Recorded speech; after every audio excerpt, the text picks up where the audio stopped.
Hello viewers, நீங்கள் கேட்டுட்டு இருக்கிறது விரு ரிவ்யூ. நான் தான் உங்கள் விரு. நாம் இன்றைக்கில் பார்க்க போகிறது பேராஷூட்னு ஒரு தமிழ் வெப் சீரிஸ் வந்து இப்போ ஹாட்ஸ்டாரில் ரிலீஸ் ஆகிருக்கு. இந்த சீரிஸ் எப்படி இருக்குது அப்படிங்கிறத அந்த வெளில பார்த்துடலாம்.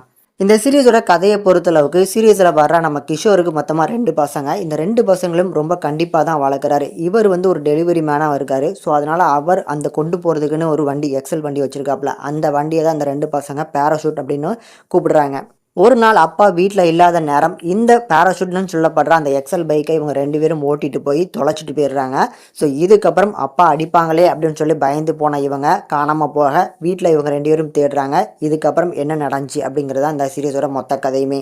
ஆக்சுவலி இந்த சீரிஸோட கதை வந்து ஒரு சிம்பிளான ஒரு அவுட்லைனாக இருந்தாலும் அதை வந்து மேக்கிங் மூலமாக நல்லாவே கொண்டு வந்திருக்காரு இந்த படத்தோட டேரக்டர். பட் இந்த கதையை இவங்க சொன்ன விதம் நல்லா இருந்துச்சு. ஸோ ஸ்டார்டிங் சீனில் அந்த 2 பசங்க காணாமல் போனாங்க. அது ஏன் காணாமல் போனாங்க அப்படின்னு சொல்லி ஃப்ளாஷ்பேக் போவாங்க. ஸோ அந்த போர்ஷன்ஸில் நான் லீனியராக போனது இந்த சீரீஸில் ஒரு ப்ளஸ்ஸாக தான் இருந்திருக்கு.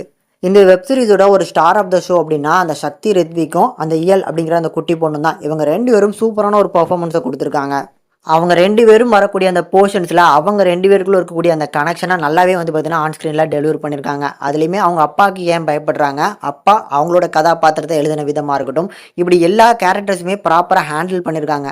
இந்த சைடில் கிஷோர், கனி அண்ட் கிருஷ்ணா இவங்களோட கதாபாத்திரம் எழுதின விதமும் நல்லா இருந்துச்சு. அதுலேயுமே பர்டிகுலராக கிஷோரோட கதாபாத்திரம் அவர் பார்க்கக்கூடிய வேலை, அதனால் வரக்கூடிய ப்ராப்ளம்ஸ் எல்லாமே அவர் எப்படி ஃபேஸ் பண்ணுறாரு அப்படிங்கிற அந்த போர்ஷன்ஸ் நல்லா இருந்துச்சு. கூடுதலாக வந்து கிஷோருக்கும் கிருஷ்ணாவுக்கும் வந்து பார்த்திங்கன்னா சின்ன சின்ன வாக்குவாதம் போயிட்டு இருக்கு. அந்த வாக்குவாதத்தினால இந்த கேஸை எடுத்து ஹேண்டில் பண்ண மாட்டார் அப்படின்னு கிஷோர் நினைக்கக்கூடிய பாயிண்ட் ஆஃப் வியூலாம் ரொம்ப நேச்சுரலாக இருந்து. இப்படி இந்த சீரீஸை பார்க்கும்போது எனக்கு மைண்டில் ஸ்ட்ரைக் ஆன ஒரு விஷயம் என்னன்னா, நம்ம கதை எவ்வளோ சிம்பிளாக இருக்குது அப்படிங்கிறதெல்லாம் மேட்டர் இல்லை. அது எந்த அளவுக்கு டேரக்ஷன் மூலமாக கொண்டு வரமோ அது பார்க்கறதுக்கு அழகாயிரும் அப்படிங்கிறதுக்கு இந்த சீரீஸ் ஒரு எக்ஸாம்பிள் தான் நான் சொல்லுவேன். பிகாஸ் இந்த சீரியஸை ஈஸியாக கனெக்ட் பண்ணிக்கிற மாதிரி அழகாக வந்து பார்த்தீங்கன்னா டேரக்ஷன் மூலமாக பண்ணியிருக்காரு அப்படின்னு தான் நான் சொல்லுவேன். கண்டிப்பாக பார்க்கக்கூடிய ஒரு மஸ்ட் வாட்சபிள் சீரியஸ். டெக்னிக்கலாக சீரியஸ் பயங்கரமான ஸ்ட்ராங். அதுலேயுமே மியூசிக் கம்போஸ் பண்ணது நம்ம யுவன் சங்கர் ராஜ் தான். அவரோட பிஜிஎம்ஸ்லாம் நல்லா தான் பண்ணியிருக்காரு. எடிட்டிங், சினிமோட்டோகிராஃபிக், அதுலேயுமே கலர் கிரேடிங் நல்லா பண்ணியிருந்தாங்க. அதனால் கண்டிப்பாக ஒருக்க ட்ரை பண்ணி பாருங்கள். ஃபேமிலிஸோட பார்க்கக்கூடிய ஒரு நல்ல சீரியஸ் தான்.